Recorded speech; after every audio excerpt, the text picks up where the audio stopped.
लाडकी बहीण योजनेसंदर्भात एक धक्कादायक अपडेट समोर आलेलं आहे। हे बघा, 80,000 लाडक्या बहिणींचा हप्ता बंद करण्यात आला। हो, तुम्ही बरोबर ऐकतायत।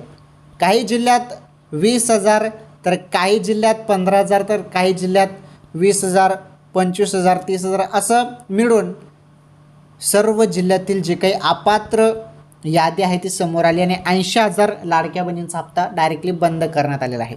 कारण तुम्हाला माहीत आहे, निकष तुम्हाला माहीत आहे, 4 चाकी वाहन असेल तर हप्ता बंद होत आहेत, 2.5 लाखांपेक्षा उत्पन्न जास्त असेल तर हप्ता बंद होत आहेत, 2-2 योजनेचा तुम्ही लाभ घेत असाल तर हप्ता बंद होत आहेत, तसेच महत्त्वाचं तुम्ही आयकरदाता असाल, सरकारी कर्मचारी असाल तरी देखील हप्ता बंद केला जात आहे। म्हणजे ज्या बहिणी पात्र आहेत फक्त त्याच बहिणींना आता जुलैचे 1,500 रुपये येणार आहेत। जुलैच्या एंडिंगपर्यंत तुम्हाला पात्र लाडक्या बहिणींना 1,500 रुपये येऊन जातील। थोडी वाट बघा, ओके।